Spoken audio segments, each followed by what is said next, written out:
Well, good morning, guys. It's Chris from 1StrongMan. I wanted to go over a couple of things. So this weekend, shoot, it was dumping rain and nasty weather, so we really didn't get to videotape all that much.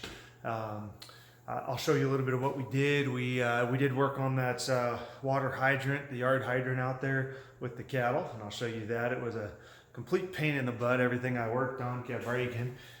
It's like shutting off the water. The T-valve broke, and then the line broke, and then it was full of gravel, and I had to shoot it out. And it was muddy, and it was raining. I was filling water in the ditch fast, and I could bail water out of the ditch, but we got it done. We just couldn't really get that on film a whole bunch. But I'll show you a couple of short portions until it got really annoying, and I was, knee deep in mud. Right there, I'll show you. I broke the darn handle right off the thing, so that obviously don't work anymore. But I do have a replacement here today.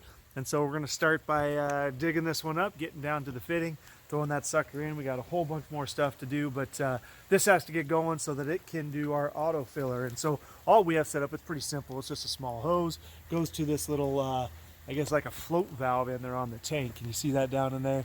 Yeah, right there, right? So that little float valve, as it needs water, fills it back up. But for the last couple of weeks here, since the frost, I've had to bucket water over that. So we don't want these ladies to go without any water. So here we go.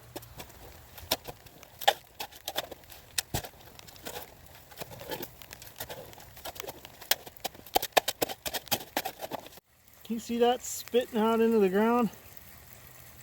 Yeah, that down there is these hydraulically shut off at the bottom for when it's frozen. And so there's a little valve in there that works on a bar, runs all the way up, comes to this little piston right here. When the handle goes up, that pulls it up or down, opens up that valve.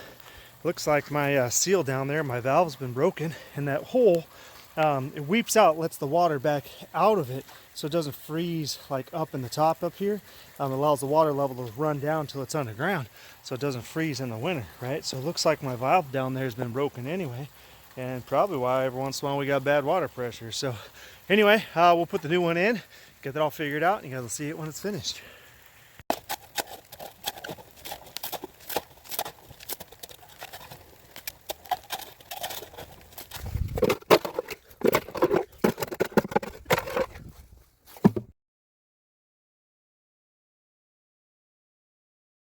But the other portion of this weekend really had a lot to do with planning, right? I think I talked to you guys quite a bit about the fencing we're doing, the different paddocks area we're doing, and I'll show some of the stuff that we did. I think that when you're setting up your farm, maybe you already have, I guess the idea is that you already have something of a farm or you wouldn't be watching this, right? But to kind of incorporate some new ideas, sometimes you just need to go back to the drawing board and see what you have and what you aren't using all that well on your property.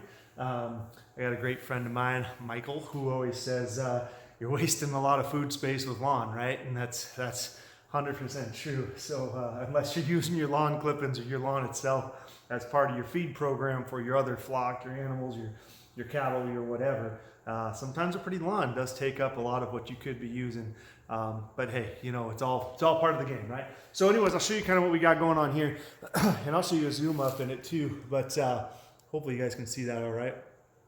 This here is kind of an outline of our property, and I'm kind of, let me see if I can turn it a little better for you. There you go. You can kind of see what we have. This is major portion of our home zone right now. And right now the purple fence line in here is everything that we actually have in place. All the purple is the high tensile round post and tight line. And it's about 2-ish acres, 2.5 acres total. In the back here is about 1.5 acres of property. Low portion of the hill, high portion of the hill. The creek basin, there's no real water in it, but it's down the bottom of a draw. So this whole space in here that goes from the back of kind of ridge of our property and over to where we are now, this is real low, right? And so that area here, we're actually gonna fence off the end and set that up for them just to brush out. And that should give me a month or so of them working through this zone, just eating the ferns and the salal and the blackberries and everything that's down in there. That really isn't good pasture space, but it should give me a chance to let this area grow up. There's a lot of seed, a lot of grass, a lot of stuff that we've been working their soils for a while with these cattle. And if I can do that, then I can break it up into small paddocks. And we're talking about intentional grazing, whatever they call that, right? where you break it up into small spaces. You can kind of see in here, I got 26 I think I can do, and that's walking and understanding the topography of my land. And you kind of put them in a rotation, right? So if we start in this little square here and we're moving up to number 2, number 3, number 4, number 5, number 6, all the way around, and then we're kind of back and forth until we eventually get back to this zone where if my grasses aren't ready to start again, I can bring them back out to the paddocks area that we normally keep, which gets a lot of full sun, and this should be growing back up because right now it really needs healed. It's sloppy, it's muddy. I'll show you a picture here. Yeah, that photo right there of what it looks like out there by the barn. They've just been there. That's a sacrificial space we've had to use most of the winter when we ended up having to grain them. And one of the things that we do, not everybody does this, but most of what we like to feed our cattle is grass. I think they get most of what they need protein-wise out of either a haylage or hay. But the last month-ish, last 3 weeks to a month, it does really good if you can grain them. It cleans out their gut, takes some of that grassy kind of it's like a bitterish kind of a flavor, and it gets rid of that, right? And so if you could do that for the last 3 weeks or a month, it's really not that much feed. You're probably talking a couple $100, right? If you can try and do that with the cattle that you're gonna take to slaughter. But yeah, sometimes you can't always do that, but we try and do that. It definitely makes a little better meat for us in flavor. All right, guys, so carrying you along with me today. Obviously changed again. Every time I'm out here working, I'm soaking wet or sweating out another shirt. But I came down and we have this ravine here, right? We're talking about getting that all filled in. And there's a whole bunch of dead snags. A couple of them started coming down, sticking in the other trees. They're obviously just a hazard. When the wind blows, they'll all fall. So I went down, made a nice mess, cut down five little trees, a couple little bunches of vine maple or whatever they are, a couple of big ones. There's one there. I'm gonna get some help from a real logger, just because it's actually all covered in ivy. Sometimes that ivy can rot it out, and so they can pop. The bottom of it had 2 or 3 trees attached to it also, so it's leaning in a direction that I just don't want to do. So I'll call the guys that know what they're doing. But anyways, got down with this today, cut them all up. Of course, I got saw stuck about, I don't know, 8 times. Had to go in with the wedges and get my other saw, and yeah, fuck.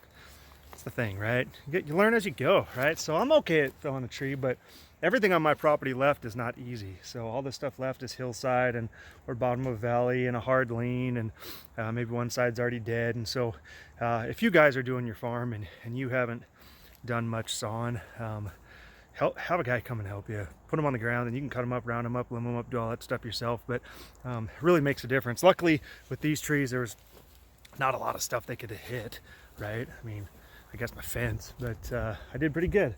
I only smashed like, I guess one little tree I liked, but just rubbed the side of it. So we'll see. Hopefully I put some tape on it. Hopefully it'll be fine. It's winter. That bark isn't as important as it is if it's in the spring. But yeah, so opening this back up. You guys had seen, this is the valley, right, from the other direction. And that's the area we're gonna open up next for the cows. Just gotta put the fence, that top edge, which is my yard. The other side's already got fence around it. You can see that high tensile hot wire. And then just do the very end, and they can go brush that thing out, and that'll give a chance for the rest of the property to kind of heal up and get that grass growing here early spring. So this is the next part of it, right? Getting these trees out of the way, because I don't want to put a nice pretty fence up on the property and then have one of these big limbs or these dead snags come down and just smash it. So while there's nothing there, did the work. All right, guys, talk to you soon. We got another thing today. We got a cow taking off here, so we got the slaughter company coming right now. So maybe I'll get you a couple photos of that.